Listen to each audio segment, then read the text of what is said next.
Mention the word alchemy and you tend to conjure up images of bearded men tending roaring furnaces in the Middle Ages. Their aim to turn base metals like lead or tin into something much more valuable, glittering gold. Did any of them actually succeed in this apparently ludicrous enterprise? Well, there were literally thousands of them working across Europe during the Middle Ages, and at one point the city of Prague had 10,000 alone. Many, of course, were charlatans, and a tiny proportion, a fraction of 1%, possibly succeeded in transmuting base metals into gold, and some of these accounts are surprisingly well authenticated. But alchemy isn't just frothy medieval nonsense. I'd argue that it's actually central to humanity's evolution at the moment. Alchemy, the process of relentless change and transformation, is what we and the universe are all about. There is nothing at all in the universe that's not in a constant state of change. Our bodies renew their cells every 7 years, and in the case of our skin, sometimes it's every 2 or 3 days. Alchemy happens naturally in the earth. Trees decay, and over a period of millions and millions of years they turn into graphite, into coal, into jet, and even into diamonds. 90 years ago, the British scientist Ernest Rutherford became the first scientist ever to transform one element into another, when he briefly converted nitrogen into oxygen in the laboratory. You could say, I suppose, that science's ultimate alchemical adventure was the nuclear bomb. Alchemy is often described as the Hermetic art, and it's named after a mysterious and possibly mythical figure called Hermes Trismegistus, the thrice great Hermes. He wrote one of alchemy's most famous texts, the Emerald Tablet, as well as dozens of other books on alchemy and other subjects. The most famous thing that you read in the Emerald Tablet is the axiom, as above, so below, as below, so above. This means that everything mirrors everything else. It means that man, the microcosm, mirrors the universe, the macrocosm. Alchemy derives its name from al-Khaim or alchemia. Khaim is the old name for Egypt, and it can refer either to the dark, fertile silt which lines the River Nile, or more metaphysically, it can refer to the darkness and blackness of ignorance. Alchemy is sometimes called the royal or noble art. It's the science of manipulating life and consciousness.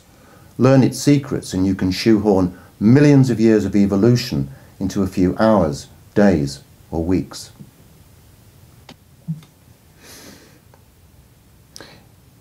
The co-founder of the Theosophical Society, Helena Petrovna Blavatsky, sparked off an alchemical revolution in the last quarter of the 19th century. She described alchemy as magnetic magic, and she said it had the power not only to transmute matter, but also the human spirit.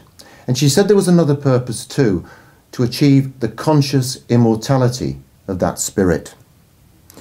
Now, of course, alchemy, which forms the basis of modern chemistry, is much more than about mere metallurgy. The more venal of the alchemists, of course, were just interested in turning lead into gold ingots once they discovered the philosopher's stone. The philosopher's stone, normally a reddish substance, was the powder of projection which actually transmuted lead into gold or into some other precious metal. Persecuted by the Catholic Church and constantly hounded by greedy monarchs anxious to replenish their empty coffers, the alchemists worked in great secrecy.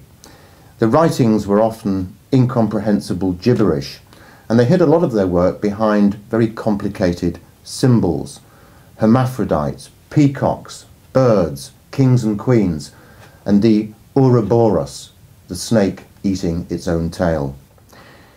But as well as guarding against the church and the state, the alchemists also had to guard against someone else. They had to be careful not to let their secrets fall into the hands of profane people who would use these things for selfish or materialistic ends.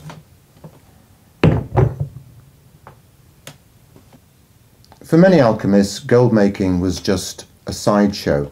It was a blind to disguise what they were really up to. The true adepts were more interested in alchemy's life-enhancing possibilities, both physically and spiritually. There were famous proponents like Paracelsus, who's sometimes called the Luther of medicine, and he actually manufactured medicines made from oils of gold.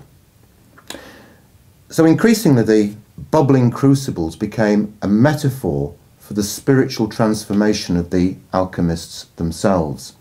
I'm sure there are still a few practical alchemists working around the world, but these days the emphasis has gone from operative alchemy to speculative alchemy, whereby the individual tries to perfect themselves spiritually rather than producing gold. Over the centuries, many occultists have suggested that the actual transmutation of the metals takes place on a non-physical plane of reality, sometimes referred to as possibly the astral plane. Recent experiments using the 7 noble metals, which include gold, platinum, rhodium, ruthenium, palladium, etc., have shown some truly remarkable properties. If you subject these metals to prolonged heating, astonishing things actually start to happen. Now, gold melts at 1064 degrees centigrade. When they test it, they normally just melt it for a few seconds. If you take a tiny sliver of gold and subject it to 300 seconds of intense heat, that's 5 minutes, very unusual things start to happen indeed. The gold is reduced to a mass of white powder. A tiny sliver of gold produces a large mound of this white powder. The gold has now been reduced to what's known as an orbitally realigned monatomic element, an orm.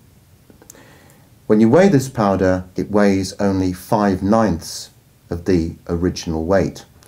At some points in the heating and cooling process, the weight of that powder actually becomes less than 0, suggesting it has anti-gravitational or even levitational effects. Just think of the possibilities there. At some points in the process, even more mysteriously, the white powder vanishes altogether. When one of the scientists took a spatula and poked it where the white powder should be, what do you think happened when the powder reappeared? It was there in a pristine heap. There were no signs of where the spatula had been. The white powder had been somewhere else entirely. It's widely believed that these monatomic elements could have a huge impact on all sorts of different areas of human endeavour: space travel, clean fuel cells, new medical technologies. Early experiments have actually shown that monatomic elements could make great inroads into curing diseases like AIDS and cancer. The belief is that these elements somehow resonate with our DNA, and after all, cancer is only DNA in a model. So rather than having to resort to the traditional means of crudely killing off those cancers with chemotherapy, radiotherapy or surgery, you use the monatomic elements to cure the model. Monatomic elements are what's known as exotic matter. They don't behave in the way that normal elements do, but they do offer a much more benign and less violent treatment of disease. As you might expect, science has largely ignored these things as it's ignored them down the decades and the centuries. There are also many vested interests in medicine, in the pharmaceutical companies, in the oil companies, who would not want these secrets to come out. So, the story of alchemy has been unfolding for millennia. It's vanished from view, it's reappeared, but someone somewhere has always been keeping it alive. It's my belief now that alchemy offers the most exciting means of transforming human life that we've ever known.